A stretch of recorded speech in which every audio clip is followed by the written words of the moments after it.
right, let's get it started. Hello, Doc, alcoholic addict, amongst other things. Welcome to another fantastic edition of Sober School. Today, we're going to be talking about the dangers of the easier, softer way. I'm sure, I would hope you guys have heard how it works at least once or a dozen times. All right. So our story is disclosed in a general way. All right. Let's just read the whole thing. All right. Rarely have we seen a person fail who has thoroughly followed our path. Those who do not recover are people who cannot or will not completely give themselves to this simple program. Usually men and women who are constitutionally incapable of being honest with themselves. There are such unfortunates. They are not at fault. They seem to have been born that way. They are naturally incapable of grasping and developing a manner of living which demands rigorous honesty. Their chances are less than average. There are those, too, who suffer from grave emotional and mental disorders, but many of them do recover if they have the capacity to be honest. Our stories disclose in a general way what we used to be like, what happened, and what we are like now. If you have decided you want what we have to offer and are willing to go to any length to get it, then you are ready to take certain steps. At some of these we balked. Basically, balk? Make chicken noises? No, it means to be hesitant, to not be still unwilling to take an action. That's what bulk means. Bulk. Means bark about it. We thought we could find an easier, softer way, but we could not. With all the earnestness at our command, we beg of you to be fearless and thorough from the very start. Some of us have tried to hold on to our old ideas, and the results were nil until we let go absolutely. Remember, we deal with alcohol, cunning, baffling, powerful. Without help, it is too much for us, but there is one who has all power. That one is God. May you find him now. Half measures availed us nothing. We stood at a turning point. We asked his protection and care with complete abandon. And then we go into the steps, as are displayed prominently behind me. In my time here, I've seen a great many people looking for the easier, softer way. Looking for, so I'm at a halfway house. I got to do all these things. This sucks. This isn't fun. I got to do stuff. And so they'll leave. And I've seen a goodly number of them leave and go to, go move back in with maybe mama, or move to go to the Oxford House, or even Home with Hope, or other places that don't require quite as much as we do here. And really, I can think of maybe, I know one, maybe two that went looking for that left here and just continued to do good without running into. There's people who left here and are doing good now, but they had slips and they had falls and they had hardships in between getting to where they're at now and from one time they left here. And but yeah, other than I think one of my old sponsees, he left here and went to the Oxford House, but he was doing all the things here. He was meeting attendance, figuring out a way, got a job, working with a sponsor. He was doing all the things, and he proved he can do all the things we require here before he went elsewhere. People who, there's all this stuff, and it's not always fun. And because of that, they go elsewhere. And it statistically does not end well. So we got to think about what easier and softer is in reference to. All right, we've got these two base operating instructions we've had since we were itty bitty babies, and that is seek pleasure. Titties and milk are awesome. Avoid discomfort. I don't like getting spanked or being in a dirty diaper. Like, it's literally the first operating instructions we have when we like come online from birth. We have these two things, which is seek pleasure, avoid discomfort. And for a start, okay, that's something, that's an operating system that, okay, like try and get fed, don't sit in a soiled diaper. That's good for a baby. But a lot of us, sometimes through no real major fault of our own, we suffer from arrested development, we go through trauma, or something happens in our lives, or we're not shown the things we need to be shown, and we get stuck in operating on these same base two operating instructions. Just seek pleasure, avoid discomfort.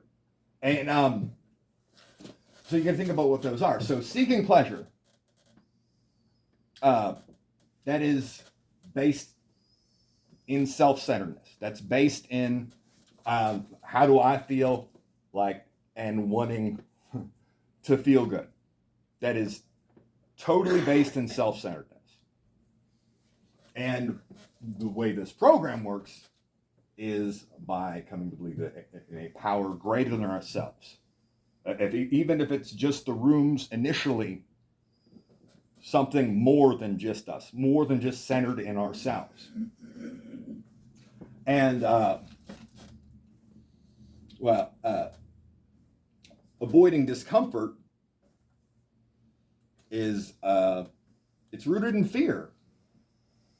The stuff we're scared to do, with the stuff we have an aversion to, the stuff we don't want to do, we don't want to do it because we're scared to do it.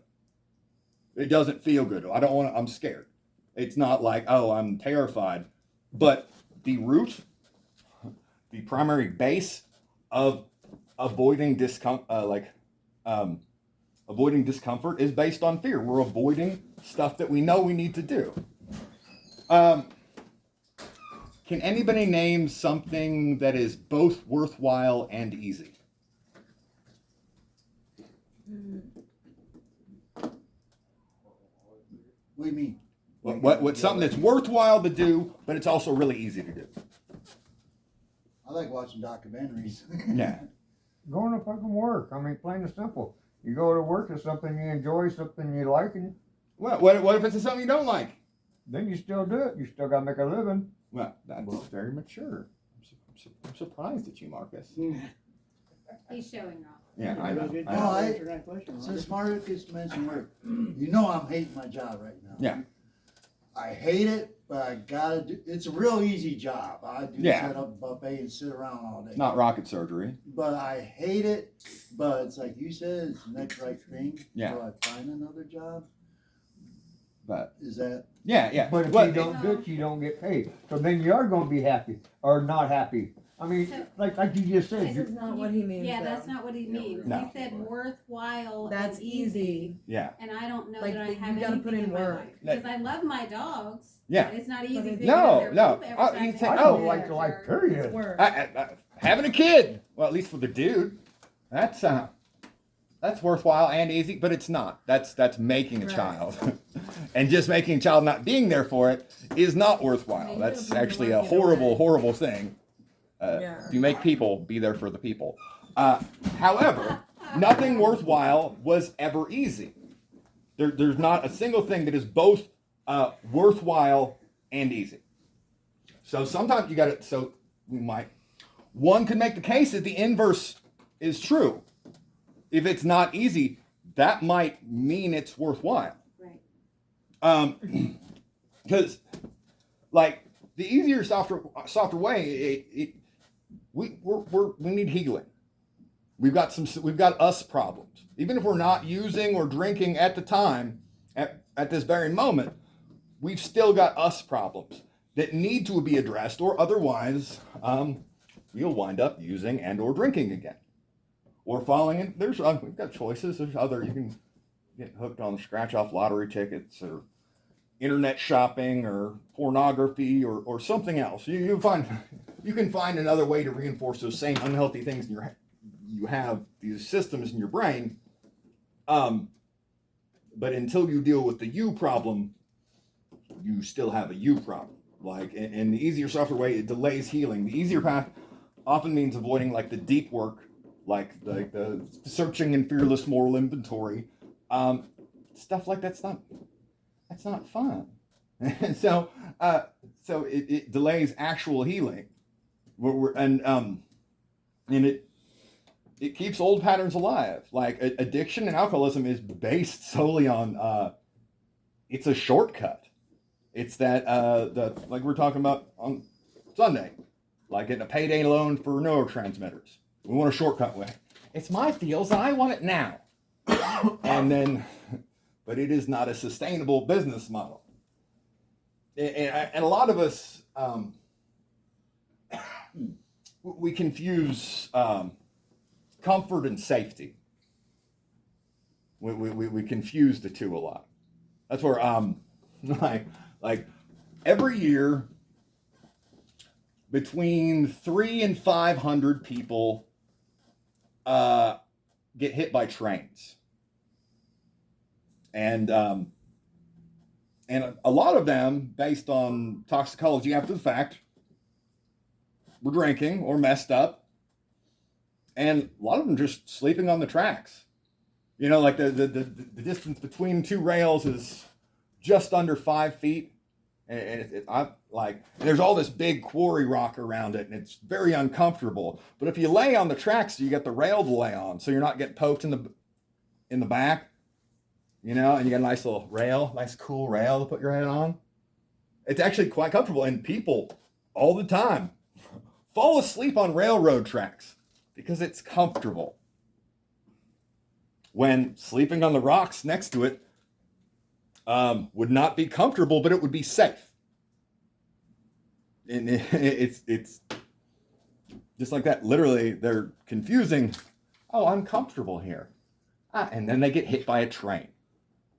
It is that is rife with comparison to the way we're living our lives.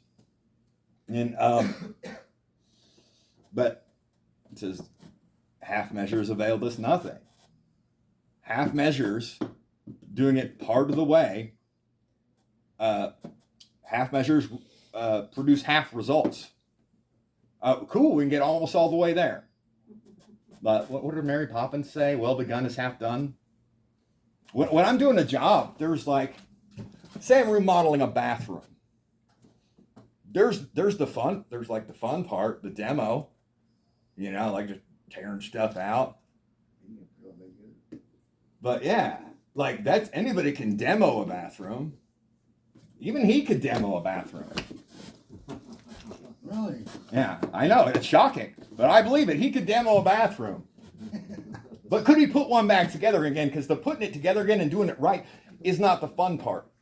And the way I spend a lot in my job, I spend a lot more time on setup than most people do. I put more, like, it looks like I'm not getting anything done because I'm getting everything right. And it takes away some of the fun stuff. When I'm demoing a bathroom, I'm more careful. Like, I could just tear the drywall off, but I typically strip the tile off and take the screws out. Because if I just tear stuff off, I'm going to end up having to cut off like these bent screws, or I'm going to mess up studs that I'm going to have to sister and replace afterwards. So I literally make it a little bit less fun initially. I put more work into it. I put more thought into it. I'm not focused on the fun side of things. I love demo. Doc Mad, Doc Smash. I'm very efficient at smashing things. But real art lies in the not necessarily fun, the hard work in the end that makes it a complete thing. Because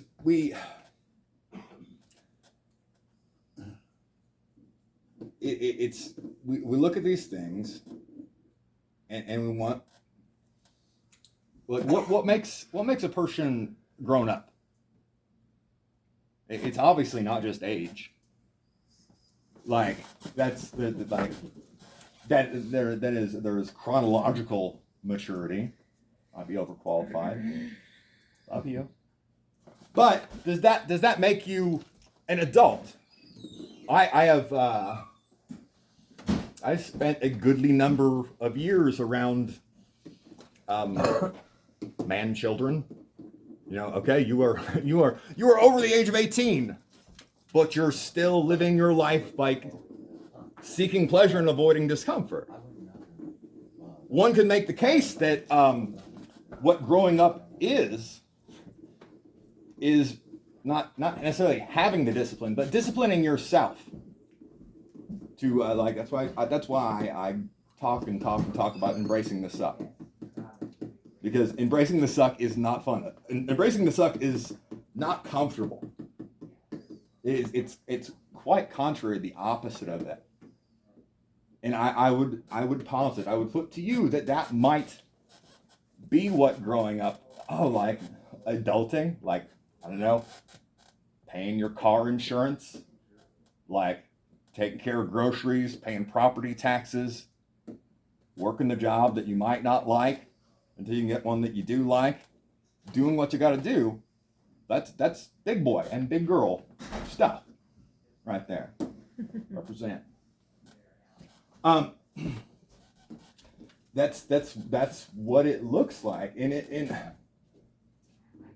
we spend so much of our time and sure, sometimes it's like let's do a thought experiment of what it would look like if I just fully embrace the hedonistic aspect of our business model of infantile seeking pleasure and avoiding discomfort. All right, so I'm going to eat nothing but ice cream sandwiches because I love ice cream sandwiches. They're so good.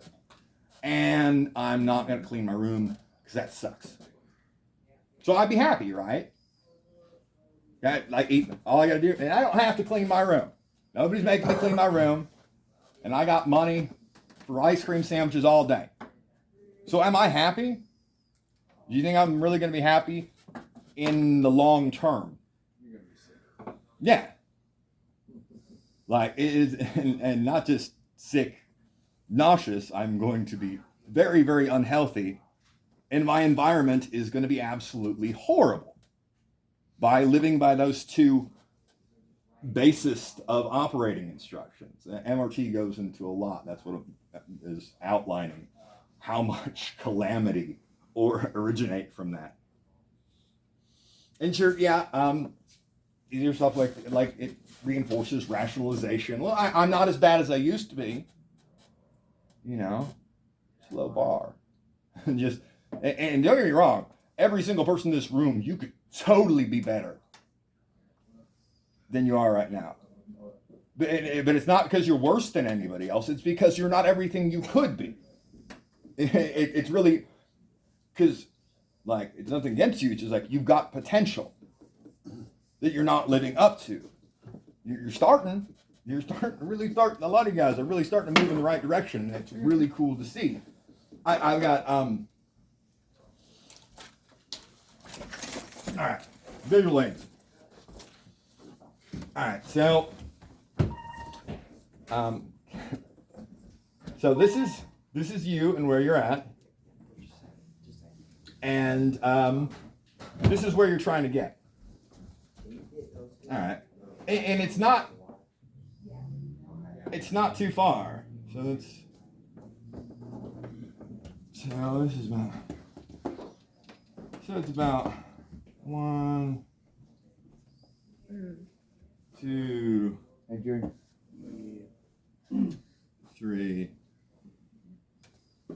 3.5 markers from where you're at right now and where you want to get to. That's not that far. All right, if you just stayed focused on your goals, kept doing what you're supposed to be doing the next right thing, and just focused on getting to your goals, regardless of how fun it was, regardless of how scary it was, you would get from where you're at now to your goals in 3.5 magic markers. Call my Put sponsor. that down in prediction. All right. Hey, Doc. Yeah. You just mentioned it too, which I always like that saying, do the next right thing. Because if you do the next right thing, you're not gonna take the easier software No. out. Because you're gonna make a choice. Okay, No. I gotta knock out these 2 meetings because I'm gonna be working all week. And when I get off work, I'm not gonna feel like doing these meetings. So I might as well knock out 2 or 3 meetings today, Yeah. even though I don't feel like it. Yeah. But then you got it done, and then when you work, you can actually come back and relax. Yeah. So keeping that motto my sponsor Yeah. says that a lot. It's not the next comfortable thing. Just the next right thing. Budgeting. Yeah. I mean, everything. Yeah, it's not the comes next along. fun thing or the next easy thing. Definitely not the next easy thing. Yeah. It's the next right thing. All right, so let's see how many markers it would take to get to our goals operating by our 2 basest operating instructions. So here's where we're starting out at. All right, so we're going to move What's our towards goal? Because that's Get- going to depend on how fast you're going to get there. well, my main goal is just to move away from Marcus. I'm kidding. What we have is special, and I always want to be near you. All right, so we move towards fun. All right, so we seek pleasure. Oh, but here's some discomfort. So we're going to move away from discomfort. Oh, but here's some more pleasure. So we're going to move towards pleasure. Then we're going to move away from discomfort. Then we're going to move towards pleasure. Then move away from discomfort. And then we're going to move towards pleasure. And then we're going to go to our actual goal. So 1, 2, 3, 4, 5, 6, 7, 8. So what do we say? 3.5 if we just did what we got to do, regardless of how it felt, regardless of how fun it was, regardless of how comfortable it was. We just went to our goals. 3.5 markers. If we live by those basic instructions we've had since we were an infant, more than twice that. So there's still all this effort. Oh, the easier, softer way is way fucking harder than just embracing the suck and doing what we got to do. And that is geometric fact, I guess. Like, and really, like for those of you who saw my reflection on Just for Today, I was talking about this this class over at Phoenix. I think everybody's seen it. I posted it on Facebook for you. Oh, thank you. So I went to this meeting at that Asia does at Phoenix, paramedic service. Shout out, much love. And one of the prompts that came up is, what's a deep, dark secret you have that nobody knows about? And I'm thinking, I had nothing. Like, that shut me up. There's literally, I don't have any secrets. And that's a crazy thought. Like, I've literally talked in these groups that go on the interwebs, talked about, do you think talking about getting molested to my sponsor was easy? I will tell you, it was not easy, and it was not pleasurable. Quite the contrary. I've talked about getting molested in an open meeting. I've talked about like getting in effect, well, from a legal standpoint, getting gang raped. You know, like I've talked about that in an open meeting and in class. Do you think it's easy to talk about that? Like I got drunk and passed out, and some dude fluffed me, and then 2 chicks fucked me, and it was videotaped. What? What? What? Well, if you were paying attention, Oh, you wouldn't miss now out the heard good you. stuff. I just want you to repeat that. All right, don't worry, it's on the internet for everybody to know about. You definitely got his attention now. Yeah, when you said fluff, it raised his eyebrow. Yeah. When I heard he got fucked, then I did raise my eyebrow. I thought you said fluff. Well, Yeah. no, I got he got me where I needed to be, and they got me where they wanted me to be. And it sounds cool. Unless you actually have to go through it, it's actually horrible. And then like everybody at your school watches the videotape, and they're all like thinking things about you. Super awesome. Yeah. It's not as glamorous as it Okay, sounds. so this is actually But personal. do you think it's easy talking about that? No. Do you think it's fun talking about that? You're correct. It is neither easy nor fun. But I can talk about it. I used to be so terrified. Like the guy who molested me lived at the end of my street. I lived like dead center in the middle of the street. And I couldn't, like he lived at the end of the street, and I couldn't bring myself to walk past his house. Like this happened in elementary school all the way up through middle school. I couldn't walk past his house, so I had to walk, and my school was in that direction. So I had to walk all the way to the far end of the street, then all the way back up the next street, so I didn't have to walk past his house. And like I couldn't do it. I couldn't even look down at that end of the street. Like we were kicking a ball and stuff, and the ball went down towards that end of the street. I couldn't go after it. Before they leave, Amy needs to tell them. Yeah.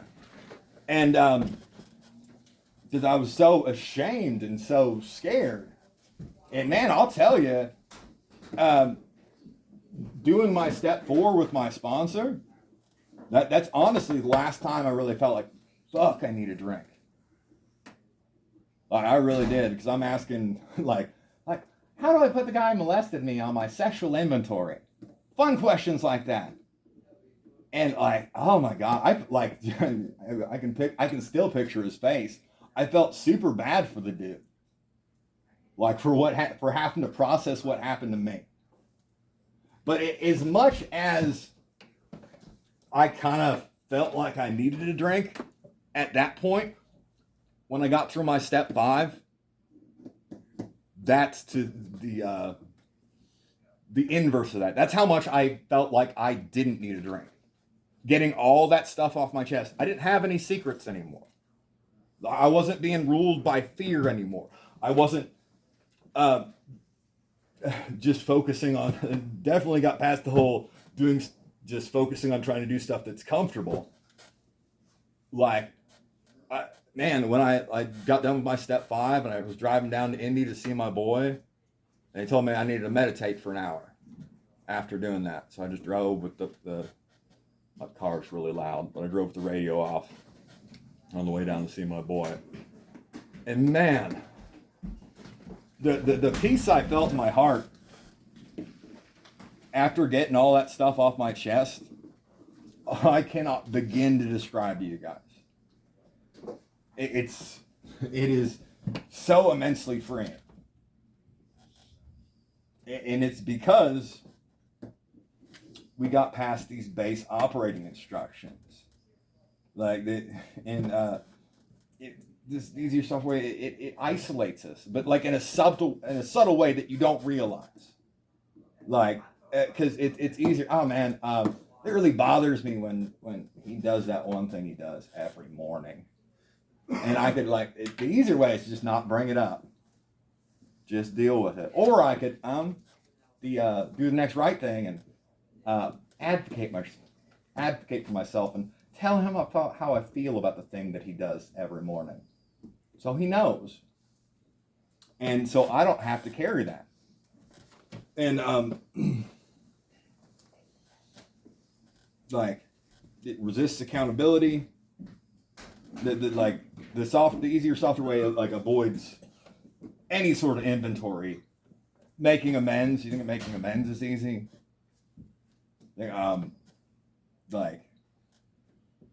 Honest self-examination. What did Goethe say? Know thyself? If I knew thyself, I would run away. Some of the scariest things I've ever seen was me in the mirror. When I was in the thick of it. And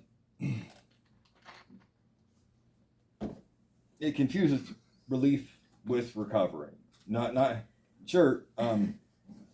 using brings relief. Okay, I'm not actively destroying my life anymore, and that is great. Highly recommend it.